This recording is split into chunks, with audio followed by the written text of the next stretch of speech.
Hello. I had a little revisit to the scene from the Matrix film where it's entitled Neo Wakes Up. I'll put the link to the actual clip of the film in the description. But effectively, what have we got there? You're shown something very much that looks like an egg. So if we mentally and quite literally take the higher perspective as if you're looking down upon the top of a human head, a human skull, it does resemble an egg in its shape. And in that scene, you have Neo, who's like head shaven.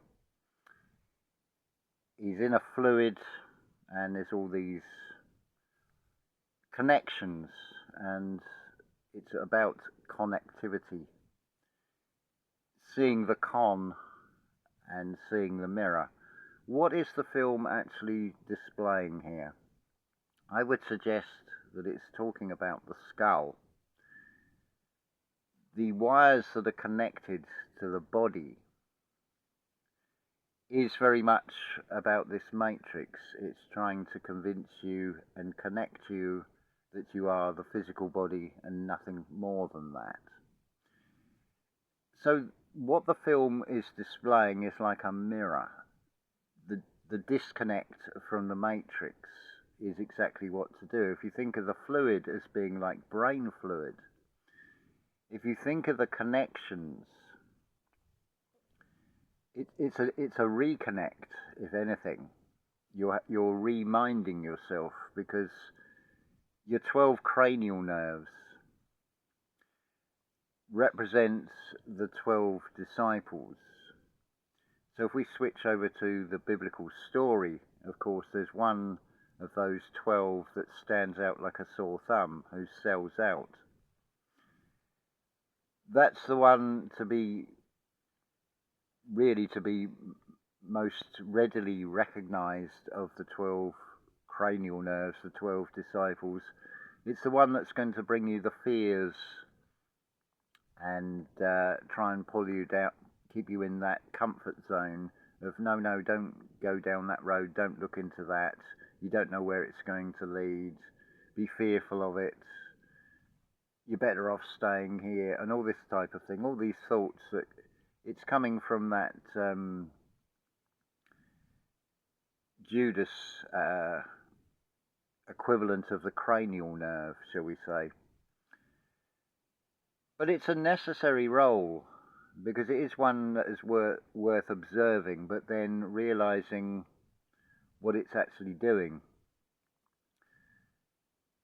So I thought I'd just give you that sort of breakdown of what this reality is. And you'll see there's a theme. It's about connectivity, making connections in the what is presented in the illusions of this physical reality, what is displayed across the media. The year 2020, for example, was just an ongoing next scene that runs with that same theme. If you take the Roman numeral for the number 9, it's 1 or IX, whereas 11 is XI. It's something True Love Channel has talked about, the IXXI. But going back to what it says in the Bible, let thine eye be singular and filled with light. It's nothing to do with the physical eyes, it's nothing to do with the outside world. It is, as is reflected in the world of politics and religion and such like, where there is whoever pulls the purse strings, whoever funds things, is dictating the terms and conditions. But when you blend the IX and the XI together, and you create an IXI. It's basically talking about it's a schematic of the optic nerve, where your two eyes connect to further back in the mind. And it's that sort of Neo moment, waking up inside the Golgotha, the tomb, and realizing that what you've been shown in the external world is a very mirrored opposite polarity for you to then recognize and then find the opposite polarity of it, and then be able to come back to center again. That eye that's singular is obviously the mind's eye that sits between the two. And if you think about what was displayed, the Pentagon, so you've got a reference to the number 5. What have you got in the human body that has 5? Well, that's senses. The way the story was portrayed was very much visual, so that's why the Pentagon was only hit on one side, because it was aimed at the eyes. It was for something for you to see and believe the story that was being presented. Of course, the building 7, that represents the chakra system, the energy centers within the body. And of course, 2020, I don't know how many of you have heard of the saying, but it is said when you have clear eyesight, it is called 20/20 vision. Another expression for clear eyesight is 6 plus, 6 plus, 6 plus. The number of man is 666. These things are put there for you to observe and then weigh up inside. Don't take the superficial story, but look deeper within these things. Start peeling back the layers. It's often described as, if you wish to get to the truth, is to peel back the layers of an onion. You could also take this as a representation. You could say you circumcise the onion, and of course you know how literally that has been taken and is played out in this reality. It's having the clarity of vision, and 2020 was definitely a major cut-off point in some ways. It was very much a setting things in motion for what is to come over the next few years. Something else that has occurred to me when I listen to a piece of music, for example, let's take a Mozart symphony. Well, considering there's 41 numbered symphonies, there's actually I think there's more than 50 symphonies in total.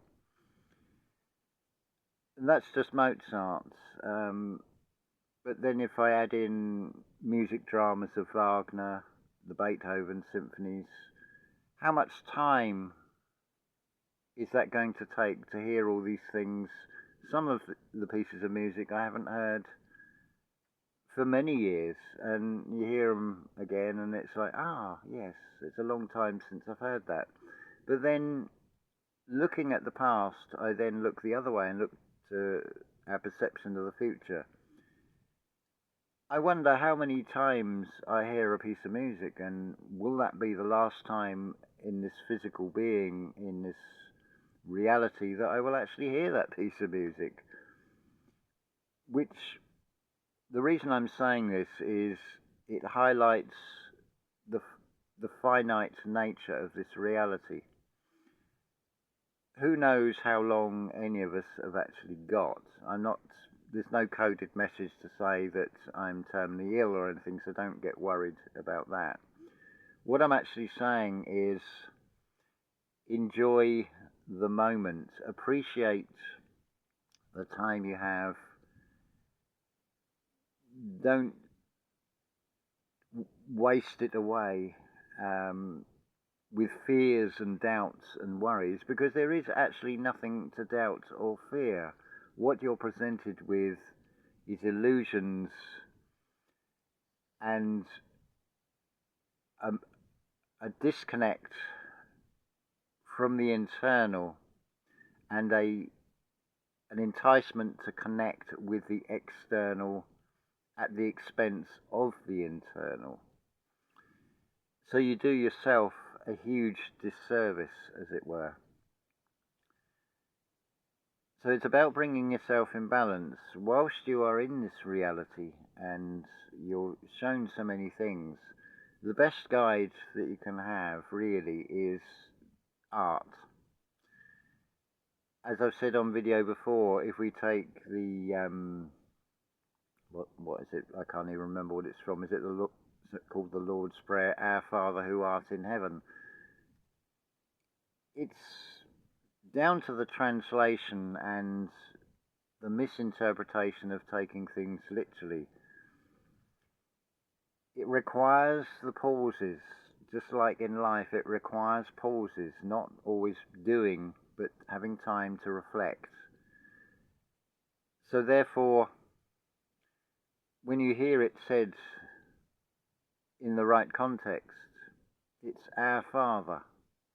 It's a statement, and then it's followed by a question of, well, who? Who is our Father?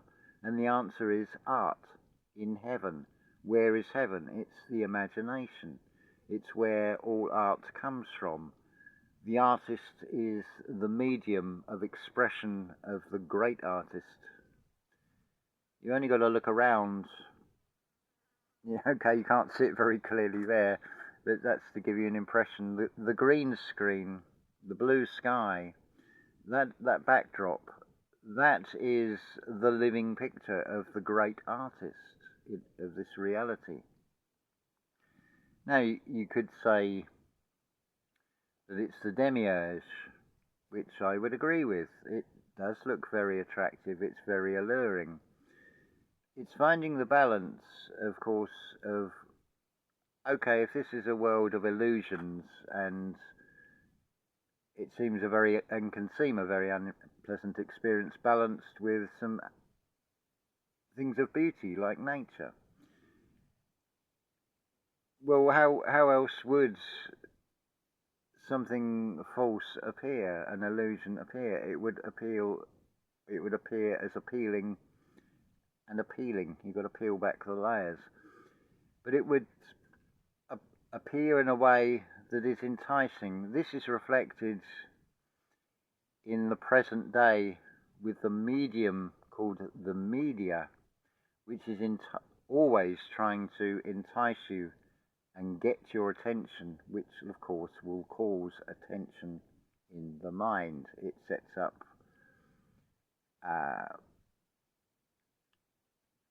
it plants seeds of thoughts and worries and things to be concerned about. Most of which, really, is there anything you can actually, as an individual, do about it? And generally the answer will be no. It's stories of things somewhere else in the world, and if it's conflict, unless you are actively taking part and picking a side in that conflict, if you were to go as a holiday maker, for example, therefore an observer, you'll find you wouldn't be able to go there because it's an unstable region, as it were. So you can't even verify if the stories are even true. The only way you can really verify anything is to go with feeling, but be very mindful of what is presented, how it's presented, like in the Matrix film and many other films. What's just popped into my head is Kyle Reese, which is an anagram of like seer from the film Terminator, because he is like a seer. He is from the future in that storyline that has to go back to protect Sarah Connor, the the cerebrum, the con upon Ra, that's why she's called Sarah Connor. All these names, they have a meaning in them. There was one that came to me the other day. It may come back, it's gone at the moment, but this is a thing, things pop into the mind and then can vaporize out again. If you try and chase them with thoughts, and you're racking your brains, is the expression. If you think of it like an attic, you've now got all these boxes all stacked up. That's the racks. All the memories, it's like, what was it again? Where was it? And of course, the more you try and chase it, the more you will actually repel it. It's why I've said about before in video about, and even titled the video about doing the unthinkable. It's not by thinking that the answers will come. The answers will come by not thinking, by going into meditation, by being the observer. But don't think meditation is just sitting down, closing your eyes. The key part of it is the immersion. So if you struggle to meditate, then adopt a different method. Do something creative. Take up pottery or something. Create a sculpture. Create a painting. Get yourself a canvas and just express with paint and a brush. Do bold strokes. Don't worry about what's going to come out of it. Just enjoy the moment. Let it flow through you. Become the artist of the great artist that will operate through you. But the key to it is, it's the immersion. It's a baptism. Because you're disconnecting from this external. Because when you are so engrossed, what is gross? Well, it's 144, is it not? A baker's dozen, I think is another expression of it. So what are you baking? What are you creating? What is it, a cake inside yourself that you are trying to get to rise? The temperature has to be right for that, and the ingredients have to be right and mixed together in the right way. You can create such a thing in your mind, as it were. But it is a baptism. You immerse yourself in whatever it is you're creating, or in meditation. Because in meditation, it will come as mind pictures, in feeling. It doesn't fit totally in any of the five senses separately. But you will experience things. You'll see the cake being sort of created, as it were. Don't take this literally, although you may even see a cake if that's the way it is presented to you. Things will be presented in a relatable way. So, for those that say they've seen, I don't know, Jesus or whatever, it may be that the many depictions and the sort of agreed image is so ingrained in the mind that when something comes through into you, it will appear in that form, because it will be something you recognize. It's not going to appear in a fearful form, but you've also got to watch for the deceptions, like this external reality, how beautiful nature can look. But if you think about it, nature is a cycle of destruction as much as it is a cycle of creation.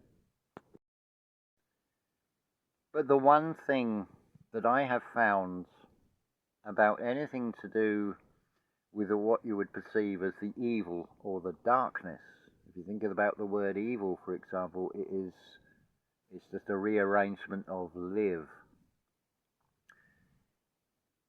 It will appear as something very alluring. It is designed because it is trying to pull you in that direction.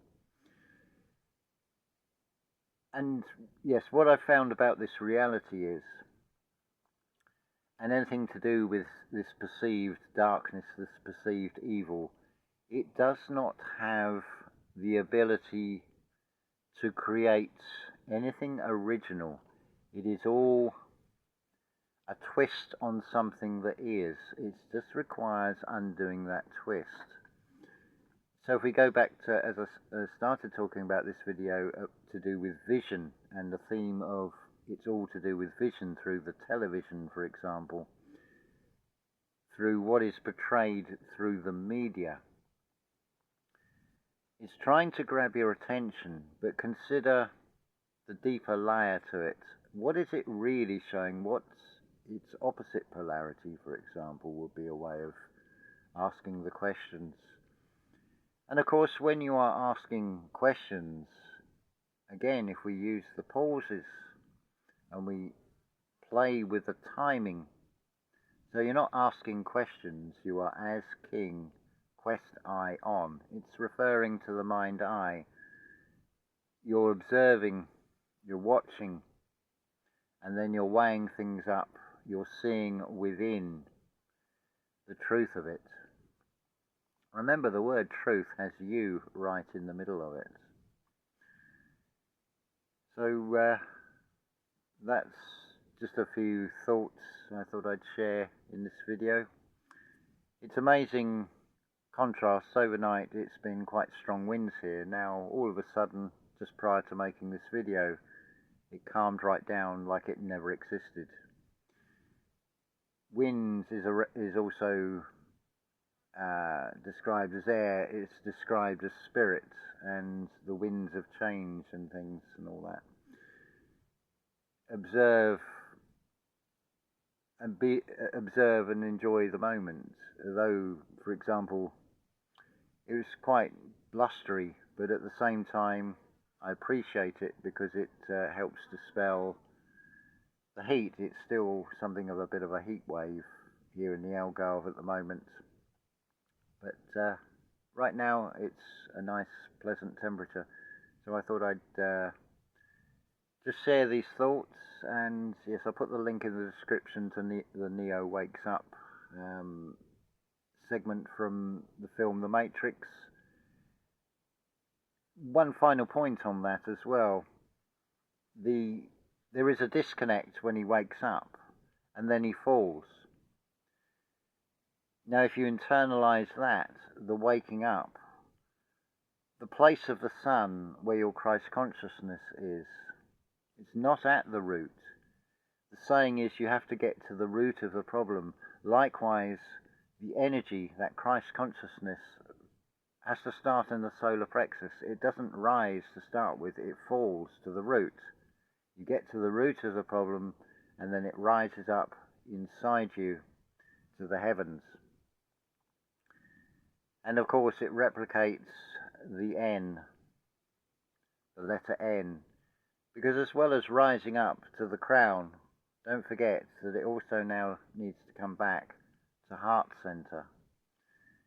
If you think about it as well, in the physical sense, you've moved from roughly the center of the physical body where the solar plexus is, and yet now you've become the center of the chakra system with the heart chakra.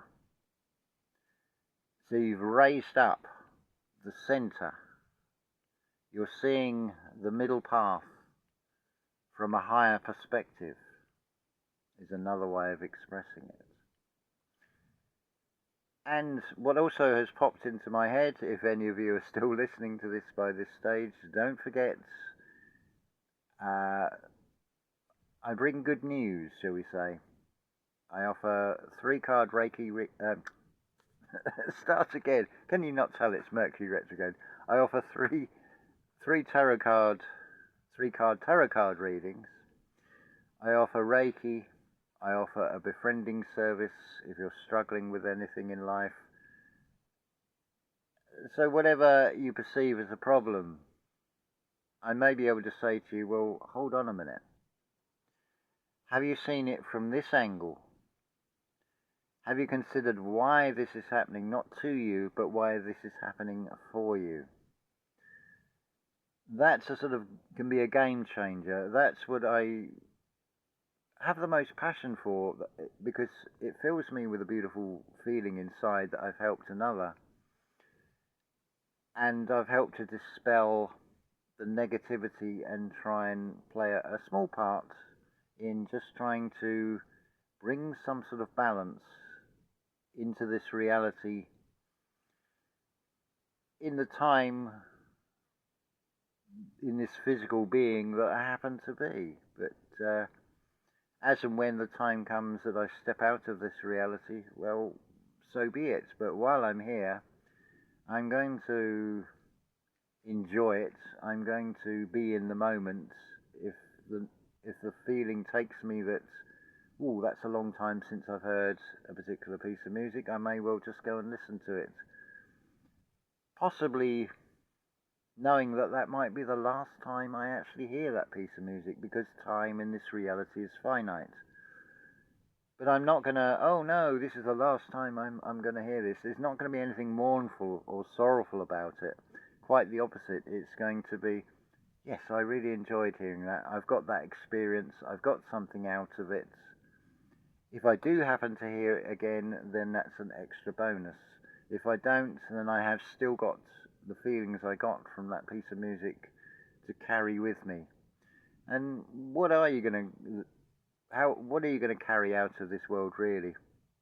What can you carry out of this world? Certainly nothing physical. There's the story of Tutankhamun. No matter how wealthy you are, you cannot take it with you. Also comes back to that biblical reference about trying to get a rich man into heaven. It's another way of saying the same message, which basically is what all these videos are. But hopefully saying it in the right way that you can relate to, that you can have that aha moment and find it for yourself. So as always, unconditional love to you all.